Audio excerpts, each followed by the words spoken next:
So friends ये मेरा नया सेटअप है and I am very happy कि ये कुछ इस तरह की शेप में आ गया है क्योंकि इससे पहले जो मेरा कंटेंट क्रिएशन का जो पूरा वर्क फ्लो होता था उसके अंदर मुझको काफ़ी ज़्यादा मेहनत करनी पड़ती थी। अभी मैं बिल्कुल इस वक्त मैं बैठा हुआ था अपने लैपटॉप के सामने और उसके बाद मैंने 2-3 चीज़ें मेरे ज़हन में आई, मैंने कहा इसी वक्त मैं वीडियो बनाता हूँ क्योंकि सेटअप रेडी हो गया। सेटअप के ऊपर मैं पूरा एक डिटेल में ओवरव्यू दूँगा 1-2 हफ्ते के अंदर मैं ट्राई करूँगा कि वो वीडियो आ जाए। उसके अंदर मैं बताऊँगा कि किस तरह से मेरी जर्नी चली है पिछले 2.5 साल के अंदर यूट्यूब की और उसके अंदर मैंने क्या-क्या सीखा है। And I kid you not मतलब मुझे लिटरली मैं आपको बताऊँ कि मुझे क्या-क्या चीज़ें इसमें सीखने को मिली हैं, वो मैं सोच भी नहीं सकता था कि अगर मैं यूट्यूब स्टार्ट नहीं करता और ऑन टॉप ऑफ दैट मैं किस तरह के लोगों से मैं मिला हूँ जस्ट बिकॉज़ ऑफ यूट्यूब मैं आपको वो भी नहीं बता सकता। क्योंकि ये जब आप इस तरह का कंटेंट बनाना स्टार्ट करते हैं, कोई भी मतलब इस तरह का क्या मैं कह रहा हूँ मतलब किसी किस्म का भी कंटेंट बनाना स्टार्ट करते हैं, तो आपको हर तरह के लोग मिलना शुरू होते हैं, इंटरेक्शन अच्छी होना शुरू हो जाती है और मैं सबको ये बोलता हूँ कि personal branding is very important आपको भी इसके अंदर बहुत सीरियसली सोचना चाहिए पर्सनल ब्रांडिंग के ऊपर। टॉपिक की तरफ आते हैं। आज का टॉपिक बेसिकली मैं एक दोस्त से ही बात कर रहा था, तो डाइवर्सिफ़िकेशन के बाद ऊपर बात हो रही थी, तो उन्होंने कहा कि यार डाइवर्सिफ़िकेशन सही नहीं होती, बहुत ज़्यादा ओवर डाइवर्सिफ़िकेशन कर लेते हैं लोग। लेकिन मैंने कहा नहीं यार, डाइवर्सिफ़िकेशन को मैं नहीं छोड़ सकता और डाइवर्सिफ़िकेशन बहुत ही इम्पोर्टेंट चीज़ है इन्वेस्टमेंट के पर्सपेक्टिव से। आज 3 किस्म की डाइवर्सिफ़िकेशन की बात करेंगे। मैंने इससे पहले भी इस टॉपिक पे बात की हुई है, लेकिन 3 किस्म की इन्वेस्टमेंट डाइवर्सिफ़िकेशन के ऊपर बात करेंगे। एक-एक करके उस पे चलते हैं, लेकिन सबसे पहले अगर बात करें और ये जो तीनों डाइवर्सिफ़िकेशन है नॉर्मली आप लोगों को पता होगी, लेकिन फिर भी एक पर्सपेक्टिव मिलना चाहिए ना उसका। तो पहला जो मेरे ख़्याल से डाइवर्सिफ़िकेशन होती है ना, वो तो सबसे पहले आपकी एसेट की डाइवर्सिफ़िकेशन होती है कि आपके एसेट्स किस तरह के हैं।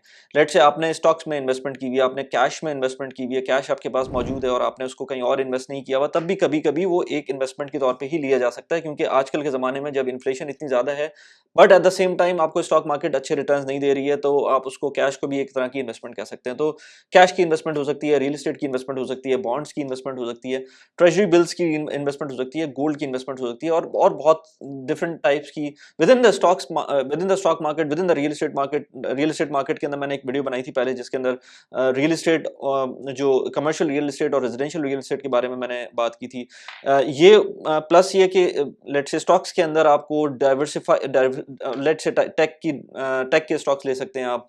आप ले सकते हैं लेट्स से अगर पाकिस्तान में बात करें तो आप फर्टिलाइज़र के स्टॉक्स ले सकते हैं, आप रियल एस्टेट के स्टॉक्स ले सकते हैं, आप रीट्स ले सकते हैं। मैंने मल्टीपल इस तरह की इस पे बात की हुई है और वीडियोज़ बनाई हुई हैं। सो पॉइंट इज़ दिस के आपको डाइवर्सिफाइड रहना है। अब वो कितना डाइवर्सिफाइड रहना है, बहुत ज़्यादा मैं जब भी अपना पीएसएक्स का पोर्टफोलियो की वीडियो बनाता हूँ, तो लोग कहते हैं यार आप बहुत इतनी ज़्यादा डाइवर्सिफिकेशन भी नहीं होनी चाहिए। तो मैं हमेशा लोगों को ये भी बताता हूँ कि यार मेरा जो पॉइंट ऑफ व्यू है वीडियोज़ बनाने का और जो इन्वेस्टमेंट का, वो थोड़ा-सा डिफरेंट इसलिए भी है कि मैं कंटेंट के हिसाब से भी वीडियोज़ बना रहा होता हूँ, तो कुछ चीज़ें उसको उस पर्सपेक्टिव से भी देख लें। और प्लीज़ लाइक ज़रूर करें वीडियो को और सब्सक्राइब कर दें चैनल को क्योंकि ये चैनल की ग्रोथ जो है ना बिल्कुल स्टैग्नेंट हुई हुई है। कोई आगे इसके अंदर कोई एज़ सच मुझे सब्सक्राइबर ग्रोथ नज़र नहीं आ रही है, कोई एज़ सच व्यूज़ के अंदर ग्रोथ नज़र नहीं आ रही है, तो प्लीज़ लाइक कर दें।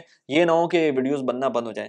Thank you very much. इसकी एग्जांपल इसी से ले लें कि एसेट डाइवर्सिफिकेशन के अंदर अगर किसी ने इन्वेस्टमेंट किया होता ना आज से कोई 20 साल पहले, लेट्स से स्टॉक्स में इन्वेस्ट किया होता, लेट्स से गोल्ड में इन्वेस्ट किया होता, और मैं पाकिस्तान के हिसाब से पर्सपेक्टिव से बात कर रहा हूँ। तो लेट्स से गोल्ड में, रेजिडेंशियल प्रॉपर्टीज के अंदर, स्टॉक्स में इन्वेस्ट किया होता, तो मैं अभी भी आज भी मैं ये कहता हूँ कि जो क्यूमुलेटिव रिटर्न्स है ना through out the history last last 20-25 years के, वो अभी भी in the favour of stocks होते। आगे क्या होगा ये तो हमें नहीं पता। पिछले 5 साल में क्या हुआ है वो भी हम सबको पता है कि उसमें स्टॉक्स आर बीइंग हैमर्ड, लेकिन पिछले 1 साल के अंदर प्रॉपर्टीज ने भी हैमरिंग ली है। तो इसलिए पॉइंट ये है कि जो डाइवर्सिफिकेशन है वो बहुत इंपॉर्टेंट है और मेरे ख्याल से स्टॉक्स से ज़्यादा अच्छी इन्वेस्टमेंट कोई नहीं होती है। अब बात वही लोग करते हैं कि यार प्लॉट्स में इन्वेस्टमेंट, तो पाकिस्तान के अंदर प्लॉट्स में इन्वेस्टमेंट अब कुछ और नहीं मिल रहा, तो जो गैम्बलिंग चल रही है प्लॉट्स के अंदर, वो अब उसका हम कुछ नहीं कर सकते।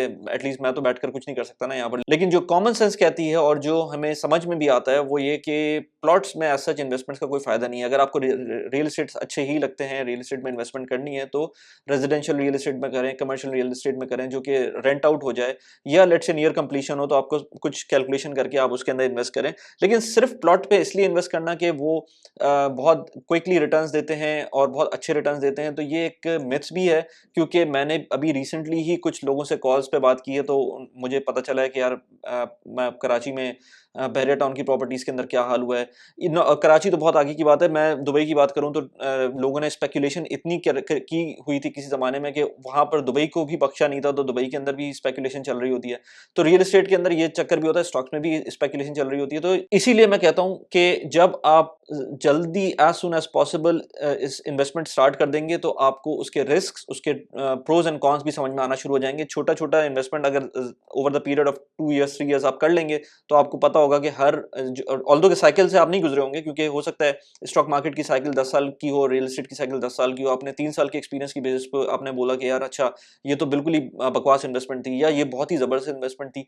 तो आपको एक साइकिल और एक अपना जो एक एसेट क्लास, जो एसेट की क्लास है, उसके हिसाब से आपको टाइम बाउंड होकर थोड़ा-सा अपना एनालिसिस करना चाहिए। अच्छा, ये बात हो गई अभी एक टाइप ऑफ डाइवर्सिफिकेशन की, कि आपको एसेट्स में डाइवर्सिफाई करना चाहिए। दूसरा बहुत ही इम्पोर्टेंट पॉइंट जो कि हम अभी देख रहे हैं पाकिस्तान के अंदर, कि जो किसी भी मुल्क के अंदर टर्मोइल हो सकता है, चाहे वो पाकिस्तान हो, चाहे वो श्रीलंका हो, चाहे वो टर्की हो।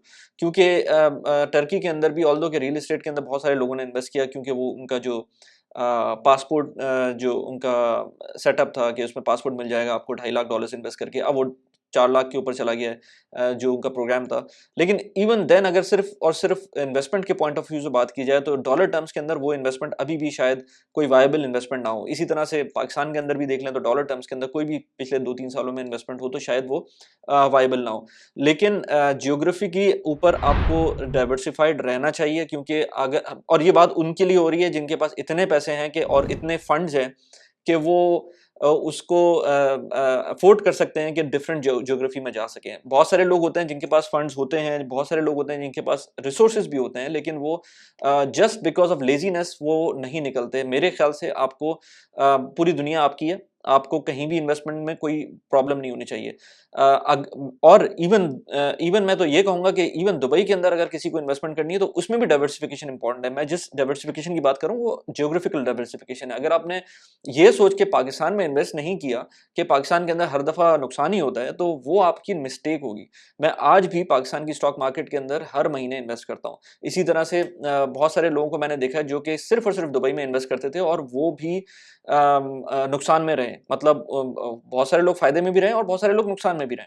तो और बहुत सारे लोग ऐसे फ़ायदे में रहे हैं जिन्होंने पाकिस्तान में और दुबई में दोनों जगहों पे इन्वेस्ट किया है, या लेट्स से जिन्होंने पाकिस्तान में इन्वेस्ट किया। तो it all depends on your time as well. जो ज्योग्राफिकल डाइवर्सिफिकेशन है, वो ना सिर्फ़ पाकिस्तानियों के लिए, बल्कि जो लोग बाहर पाकिस्तान से रह रहे हैं, उनके लिए भी इम्पोर्टेंट है। आप अगर कनाडा में रहते हैं, तो आप कोशिश कर लें कि आपके पास कोई और ऑप्शन आ जाए, जिससे आप अपनी एसेट्स को डाइवर्सिफ़ाई कर लें। वैसे तो जो कनाडा में रहते हैं, उनके लिए बहुत आसान है कि वो नॉर्थ अमेरिकन स्टॉक्स के अंदर इन्वेस्ट कर दें।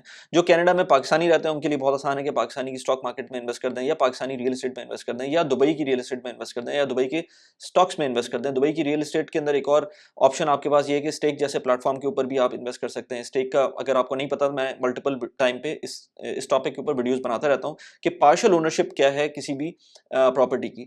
ज्योग्राफिकल डाइवर्सिफिकेशन बहुत ज़रूरी है 2-3 एस्पेक्ट से। एक तो ये कि आपकी करेंसी का कुछ नहीं पता होता। मैं पाकिस्तान को तो छोड़ ही दें, पाकिस्तान का जो हाल है इस वक़्त, लेकिन अगर आप लेट्स से कनाडा, ऑस्ट्रेलिया में रह रहे हैं, तो कनाडा, ऑस्ट्रेलिया की करेंसीज़ भी इस वक़्त हैमर हुई हुई हैं अगेंस्ट यूएस डॉलर, और कुछ नहीं पता कि कब वो उनकी वैल्यूएशन बेहतर हो जाए, या उनकी वैल्यूएशन फर्दर वर्स हो जाए। क्योंकि अभी जो सिचुएशन है उसके अंदर यूएस इंटरेस्ट रेट बढ़ा रहा है, और दूसरी तरफ कनाडा अपने इंटरेस्ट रेट्स होल्ड किया हुआ है। तो अगर ऐसी और कनाडा ने इंटरेस्ट रेट इसलिए होल्ड किया हुआ है, तो उनको लग रहा है कि उनकी इन्फ्लेशन इस वक्त लेट्स से नीचे जा रही है या सस्टेन हो रही है। नीचे तो नहीं जा रही, लेकिन लेट्स से उसकी जो रेट है वो कम हो गया है, और जो यूएस बढ़ा रहा है वो इसलिए बढ़ा रहा है कि उनको लग रहा है कि इन्फ्लेशन अभी भी है और ये ट्रांजिटरी नहीं है और ये आगे बढ़ सकती है।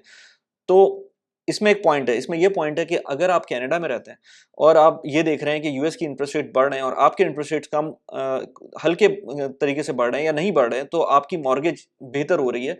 तो आप ये भी तो सोचें ना, आपका कैनेडियन डॉलर भी नीचे जा रहा है एट द सेम टाइम, क्योंकि जब यूएस के अंदर इंटरेस्ट रेट्स बढ़ेंगे, तो लोग उसमें पैसे ट्रांसफर करेंगे अपने यूएस के लेट्स से बॉन्ड्स के अंदर ट्रांसफर करेंगे, ताकि उनको ज़्यादा बेहतर रिटर्न मिल सके कंपेयर टू कैनेडियन इन्वेस्टमेंट्स। तो उसकी वजह से ऑल्दो कि आपकी प्रॉपर्टी प्राइस शायद अप्रिशिएट हो जाए इंटरेस्ट रेट्स ना बढ़ने की वजह से, लेकिन एट द सेम टाइम आपका जो डॉलर है वो नीचे जा सकता है। तो जस्ट एन एग्जांपल, आप इसी चीज़ को आप दुबई में इन्वेस्ट कर सकते हैं, क्योंकि दुबई के अंदर भी आपके जो दिरहम है वो पेग्ड है यूएस डॉलर से। तो ये मल्टीपल चीज़ें हैं जो देखनी पड़ती हैं at the time of thinking about investing, और ये उन्हीं लोगों के लिए है जिनके पास थोड़े से ज़्यादा फंड्स हों, जो आउट ऑफ देयर नेसेसिटीज़ जो स्पेंड कर रहे हैं, वो थोड़ी-सी वांट्स को कट डाउन करके अपनी इन्वेस्टमेंट्स की तरफ भी आ जाएँ। और थोड़े से ज़्यादा फंड्स का मतलब ये नहीं है कि आपको कोई प्रॉपर्टी लेनी है, आप स्टॉक्स के अंदर भी इन्वेस्ट कर सकते हैं। और मैं इस बारे में बार-बार कहता हूँ, और अभी कुछ दिनों पहले मेरे एक कोलीग से बात हो रही थी यहाँ पर, और वो अरबी था।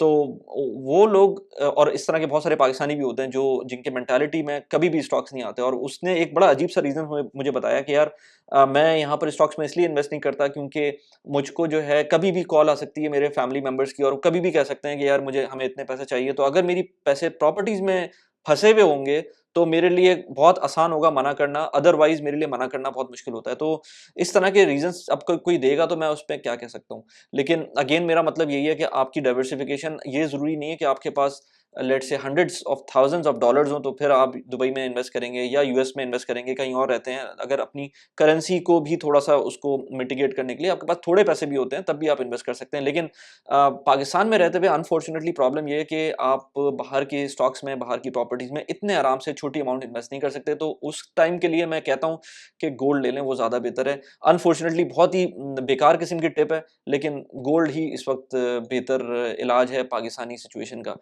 ये अगर थोड़ा-सा बेहतर हो जाएगी सिचुएशन पाकिस्तान की, तो मैं बिल्कुल भी इस चीज़ को रिकमेंड नहीं करूँगा। लेकिन गोल्ड, अगर आपको बाहर का एक्सपोज़र लेना हो, वरना इंटरनल एक्सपोज़र के लिए आप देख सकते हैं कि स्टॉक मार्केट का भी हाल बुरा है, प्रॉपर्टीज़ का भी हाल बुरा है। तो मेरे ख्याल से किसी के पास कम पैसे हैं, तो वो स्टॉक्स में इन्वेस्ट करना स्टार्ट करे, ताकि थोड़ा-सा वो लर्निंग भी कर ले। इसके बाद जो तीसरे टाइप की डाइवर्सिफ़िकेशन है, वो बहुत इम्पोर्टेंट है, वो लोगों को समझ नहीं आती है। लोग कहते हैं कि हमारे पास एकदम से लेट्स से 10 लाख रुपए हैं, मुझे इन्वेस्ट करने हैं, मुझे बताओ क्या करूँ? मुझसे बहुत सारे लोग इस तरह पूछते हैं कि मेरे पास 1 लाख डॉलर्स आ गए हैं, मैं क्या करूँ? तो एक चीज़ होती है टाइम डाइवर्सिफ़िकेशन।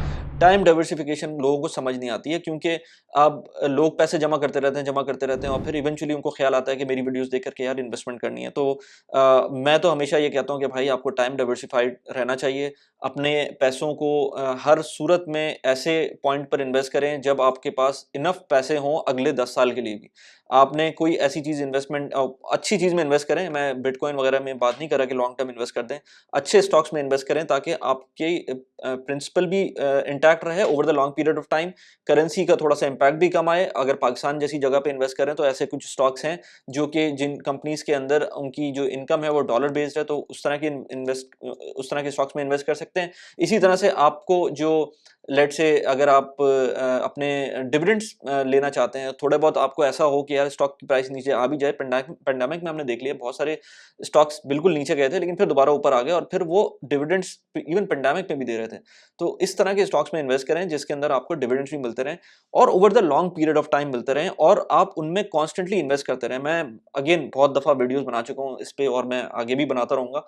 और क्योंकि लोग कहते हैं कि यार कभी-कभी आप चीज़ें रिपीट कर देते हो, तो रिपीट करने का मकसद ये है कि आपको रीइटरेशन बहुत ज़रूरी होती है, रीएश्योरेंस बहुत ज़रूरी होती है। मुझसे लोग अगर पूछें कि मैं किस प्लेटफ़ॉर्म में इन्वेस्ट करता हूँ, तो आज से 2.5 साल पहले भी मैं ज 2.5 साल तो नहीं, लेट्स से आज से 2.5 साल पहले भी जिन चीज़ों में मैं इन्वेस्ट कर रहा था, वो आज भी इन्वेस्ट कर रहा हूँ। और अगर नहीं करता, जैसे लेट्स से म्यूचुअल फंड में मैंने इन्वेस्टमेंट छोड़ दी है, तो क्यों छोड़ी, उनका पूरा पूरा ट्रैक रिकॉर्ड मेरे चैनल पे मिल जाएगा। और मैं इस तरह की बातें आपसे करता हूँ क्योंकि मैं अपनी एग्ज़ाम्पल्स आपको दे रहा होता हूँ।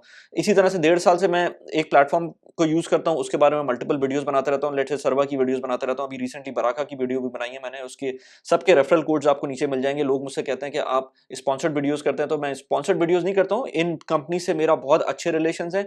हो सकता है मैं कभी इनके ऑफ़िस जाकर इनके साथ वीडियोज़ भी बना लूँ, जस्ट बिकॉज़ कि मेरे अच्छे रिलेशंस हैं। इसका मतलब ये नहीं है कि मैं इनके साथ ये मुझे स्पॉन्सर कर रहे हैं, लेकिन हाँ, मेरे रेफरल टर्म्स हैं इनके साथ। जब आप इनके लेट्स से इनके इनके थ्रू आप अकाउंट खोलते हैं, और आपको भी रेफरल बोनस मिलता है, मुझे भी रेफरल बोनस मिलता है। अगर आप इसी तरह की यूट्यूब वीडियोज़ या शॉर्ट्स बनाना शुरू कर देंगे, तो आपको भी रेफरल बोनस मिलना शुरू हो जाएगा, किसी ने नहीं रोका हुआ। तो इसलिए इस तरह के प्लेटफ़ॉर्म्स को मैं हमेशा से एनकरेज इसलिए भी करता हूँ, क्योंकि ये मुझे पता है कि ये रेगुलेटेड प्लेटफ़ॉर्म्स हैं, और एटलीस्ट मेरी नॉलेज में अच्छे प्लेटफ़ॉर्म्स हैं। बाकी तो कुछ नहीं पता ना, एसवीबी बैंक भी नीचे चला जाता है, जिसके बारे में मैंने वीडियो बनाई थी। क्रेडिट स्विस के साथ भी प्रॉब्लम हो जाती है। तो वो तो कभी भी किसी के साथ भी हो सकता है, लेकिन ये कि ये एटलीस्ट जितनी मुझे नॉलेज है उस तरह उसमें अच्छे प्लेटफ़ॉर्म्स हैं। बात ये हो रही थी कि आपको over the time time diversification रखनी चाहिए। ओवर द टाइम आपको अपने जो इन्वेस्टमेंट्स हैं वो करनी चाहिए। ये नहीं है कि आपको एक साथ अगर आपको एक साथ पैसे मिलते हैं तो मेरे ख़्याल से अगर मुझे लेट्स से आज $1,00,000 एकदम से मिल जाए कि ये पैसे अब आपको इन्वेस्ट करने हैं, तो मैं क्या करूँगा आजकल के हिसाब से, क्योंकि अगेन ये टाइम बेस्ड डिपेंडेंट है आपकी स्ट्रैटेजी। आजकल के हिसाब से मैं अगर यूएई में होता हूँ, $1,00,000 मिलते हैं तो मैं उसको इमीडिएटली नेशनल बॉन्ड में डाल दूँगा। बाद में मैं हर महीने $10,000 $10,000 करके लेट्स से स्टॉक्स में डालता हूँ, लेट्स से रीट्स में डालता हूँ, लेट्स से पाकिस्तान के स्टॉक्स में डालता हूँ। हो सकता है कोई प्रॉपर्टी ले लूँ, मतलब ये मैं over the period of time सोचूँगा। मैं एक साथ $1,00,000 कभी भी, किसी भी सूरत में एक प्रॉपर्टी के अंदर या लेट्स से एक हाँ, अगर मैंने कोई प्रॉपर्टी सोची हुई है कि मुझे आज से 3 साल बाद एक प्रॉपर्टी लेनी है, उसके लिए मैंने पैसे जमा किए हुए हैं, वो पैसे जमा कर रहा हूँ, अगले 3 साल तक जमा होते रहेंगे। जब जमा हो जाएँगे तो फिर मैं उस टाइम पर शायद वो प्रॉपर्टी ले लूँ। लेकिन मैं इम्पल्सिव डिसीज़न किसी भी इन्वेस्टमेंट का नहीं लूँगा। जैसे इम्पल्सिव डिसीज़न होते हैं ना शॉपिंग के, वो तो एक बिल्कुल ही गलत चीज़ है, लेकिन मैं इम्पल्सिव डिसीज़न इन्वेस्टमेंट में भी नहीं लेता हूँ। तो over the period of time, time diversification होनी चाहिए, over the period of time आपको इन्वेस्ट करना चाहिए। आज से आप स्टार्ट करें इन्वेस्टमेंट करना, लेकिन जो भी बंदा मुझसे पूछता है कि मैं मेरे पास इतने पैसे हैं, मैं कहाँ कौन से स्टॉक्स लूँ? मैं हमेशा कहता हूँ भाई आप स्टॉक्स लें, लेकिन अगर आपके पास एपेटाइट है तो आप हल्के-हल्के करके 25-25 हज़ार रुपए, 30-30 हज़ार रुपए, 2 लाख रुपए, ढाई लाख रुपए पर मंथ के ऊपर इन्वेस्ट करें। इससे ज़्यादा कि जो आपकी एपेटाइट है रिस्क, उसी हिसाब से इन्वेस्ट करें। अगर आप यूएई के अंदर हैं, तो यूएई के अंदर 1000, 2000, 3 मैं आज भी 1000, 2000, 3000 दिरहम से ज़्यादा इन्वेस्ट नहीं करता यूएस के स्टॉक्स में पर मंथ बेसिस के ऊपर। इसी तरह से मैं अगर स्टेक की प्रॉपर्टीज़ के अंदर थोड़ा बहुत इन्वेस्ट करता हूँ, तो वो भी मैं मंथली बेसिस के ऊपर थोड़ा बहुत या लेट्स से 2-3 महीने बाद एक दफ़ा इन्वेस्टमेंट करता हूँ। तो इस मेरी मेजॉरिटी इन्वेस्टमेंट अभी भी फिक्स्ड इन्वेस्टमेंट अपॉर्चुनिटीज़ के अंदर होती है। अगर हाँ, आज इंटरेस्ट रेट्स नीचे आ जाते हैं पूरी दुनिया के और सब कुछ अच्छा हो जाता है, तो प्रोबेबली मैं नेशनल बॉन्ड से निकाल लूँगा पैसे, या मैं आरडीए से पैसे निकाल लूँगा और मैं रिस्की एसेट्स में डालना शुरू कर दूँगा। लेकिन इस वक़्त तो जो सिचुएशन है उसके अंदर मेरी मंथ की जो भी मेजर इनकम होती है, वो ज़्यादातर पोर्शन फिक्स एसेट्स में जाता है। बहुत लेट्स से 10, 15, 20% आप कह लें वो रिस्की एसेट्स के अंदर जाता है, या उससे थोड़ा-सा ऊपर वो प्रॉपर्टीज़ के अंदर थोड़ा बहुत चला जाता है। तो हर महीने इन्वेस्टमेंट करना इम्पोर्टेंट है। हर महीने आपको बिल्कुल पूरी अपनी डेडिकेशन के साथ इन्वेस्टमेंट करना इम्पोर्टेंट है। जो आपने सोच लिया उसको इन्वेस्ट करना है। उससे ना बहुत ज़्यादा हो, उससे कम तो होना ही नहीं चाहिए। आई होप कि आपको ये वीडियो पसंद आएगी। मैं मल्टीपल वीडियोज़ बनाता रहता हूँ इस तरह की। अगर आपने इससे पहले मेरी वीडियो नहीं देखी रेज़िडेंशियल वर्सेस कमर्शियल प्रॉपर्टीज़ की, तो मैंने यहाँ पर उस वीडियो का लिंक लगा दिया है। इसके अलावा मैंने एक वीडियो में बात की थी कि जो मेरी कैलकुलेशन होती है before going for a personal loan, वो क्या है? उसके बारे में मैंने एक वीडियो बनाई थी। यहाँ पर उसका लिंक लगा दिया। कैसी लगी वीडियो प्लीज़ मुझे बताइएगा। Thanks for watching the video. Bye bye.